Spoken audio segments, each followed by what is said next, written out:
Bonjour et bienvenue. Aujourd'hui, on va explorer ensemble une période vraiment charnière de l'histoire, celle qui a vu naître les États modernes, à partir du pouvoir des seigneurs féodaux et des rois. Alors, notre point de départ, c'est une question qui peut sembler un peu étrange, je vous l'accorde.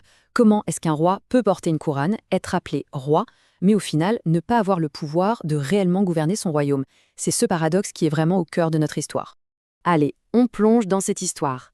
Tout commence avec la naissance d'un système qu'on appelle le système féodal, dans un royaume qui est alors en pleine crise.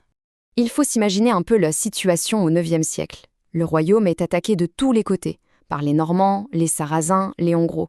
Bref, c'est le chaos. Le roi tout seul est tout simplement incapable de défendre un territoire aussi grand. Alors, quelle est sa solution? Eh bien, il va déléguer. Il va confier la défense de certaines de ses terres, qu'on appelle des fiefs, à de grands seigneurs en qui il a confiance. Et c'est comme ça que naît la féodalité. Mais alors, la féodalité, qu'est-ce que c'est au juste? C'est avant tout un système de liens personnels, un système basé sur la fidélité, avec des obligations qui vont dans les deux sens entre les hommes. Et au cœur de tout ça, il y a la terre, ce fameux fief. Ce nouveau système va créer une organisation de la société complètement différente. Voyons un peu plus en détail comment cette société, qui est très hiérarchisée, fonctionne, avec ses seigneurs, ses vassaux et bien sûr ses paysans. On représente souvent cette organisation par une pyramide, c'est plus simple à visualiser. Tout en haut, au sommet, on trouve le roi. Juste en dessous de lui, il y a les grands seigneurs, ceux qui possèdent les terres. Eux-mêmes ont sous leurs ordres des vassaux, des guerriers qui leur ont juré fidélité. Et tout en bas, à la base de la société, on a les paysans qui travaillent la terre pour tout le monde, en échange d'une protection.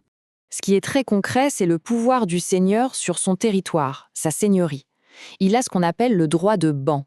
Ça veut dire qu'il a le pouvoir de commander, de juger et de punir. Il va aussi imposer des taxes, les banalités, par exemple pour utiliser le four, le moulin ou le pressoir qui lui appartiennent. Et enfin, il exige des corvées, c'est-à-dire des journées de travail gratuites sur ses propres terres, qu'on appelle la réserve. Mais attention, il ne faut pas croire que c'est un système à sens unique. Non, il y a des obligations de part et d'autre. Le vassal, par exemple, doit une aide militaire et financière à son seigneur, qu'on appelle son suzerain. Mais en retour, le suzerain lui doit protection et entretien, c'est-à-dire qu'il doit lui garantir de pouvoir garder son fief. C'est un véritable contrat entre les deux hommes. Et ce contrat, il est scellé par une cérémonie très solennelle, l'hommage. On peut la décomposer en 3 étapes. D'abord, il y a le serment de fidélité, où le vassal se met à genoux. Ensuite, un geste très symbolique, le baiser de paix. Et pour finir, l'investiture. Le suzerain remet à son vassal un objet, comme une motte de terre ou une petite branche, qui symbolise le fief qu'il lui confie. Bon, pendant des siècles, ce système fonctionne. Mais le roi, tout en haut de sa pyramide, est souvent bien faible. Et c'est là qu'entre en scène une nouvelle dynastie, les Capétiens, qui vont, très lentement mais sûrement, chercher à réaffirmer le pouvoir du roi. Le point de départ de cette histoire, c'est l'an 987. Hugues Capet est élu roi de France. Mais à ce moment-là, son pouvoir est vraiment très limité. Son domaine royal, c'est-à-dire les terres qu'il contrôle directement, est minuscule, ridicule même, comparé aux immenses territoires des grands-ducs et des grands comtes du royaume. Alors, comment les Capétiens vont-ils réussir à s'imposer? Eh bien, ils ont un atout majeur, une idée fondamentale, le roi est le seigneur suprême. Il est tout en haut de la pyramide. Et, point absolument crucial, il n'est le vassal de personne. Ce statut unique est en plus renforcé par la cérémonie du sacre à Reims, qui fait de lui une personne choisie par Dieu. Cette reconquête du pouvoir, elle ne va pas se faire en un jour, c'est un travail de longue haleine. Par exemple, au début du XIIIe siècle, le roi Philippe Auguste va agrandir le domaine royal grâce à la guerre, notamment avec sa grande victoire de Bouvines. Un peu plus tard, Louis IX, qu'on connaît mieux sous le nom de Saint-Louis, va imposer sa propre monnaie dans tout le royaume. Et enfin, Philippe le Bel, lui, va renforcer l'administration en nommant des représentants du roi partout sur le territoire, les baillis et les sénéchaux. Le pouvoir du roi est donc de plus en plus fort. Mais cette construction toute neuve va être mise à très rude épreuve par un conflit absolument majeur, la guerre de Cent Ans. Et paradoxalement, c'est une étape décisive vers un État moderne. Comment tout ça commence? Par une crise de succession en 1337.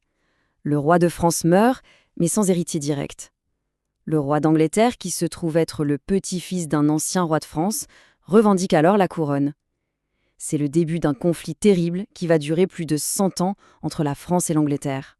La guerre est très longue, très difficile pour le royaume de France. Elle est marquée par de terribles défaites, comme celle d'Azincourt en 1415, qui va livrer tout le nord du pays aux Anglais. Mais il y a aussi des moments d'espoir, des sursauts, comme l'épopée de Jeanne d'Arc, qui va réussir à libérer Orléans en 1429. Le conflit se termine enfin par la victoire du roi Charles VII en 1453. Et c'est là qu'on arrive au point essentiel. Pour pouvoir gagner cette guerre, le roi a été obligé de se moderniser. Il a dû créer les outils d'un État moderne. Par exemple, une armée royale, permanente et professionnelle, qui ne dépend plus de la bonne volonté des seigneurs. Et pour financer cette armée, il a mis en place un impôt royal, lui aussi permanent, la taille, qui est levé dans tout le royaume. Le pouvoir du roi sort finalement bien plus fort de cette crise terrible.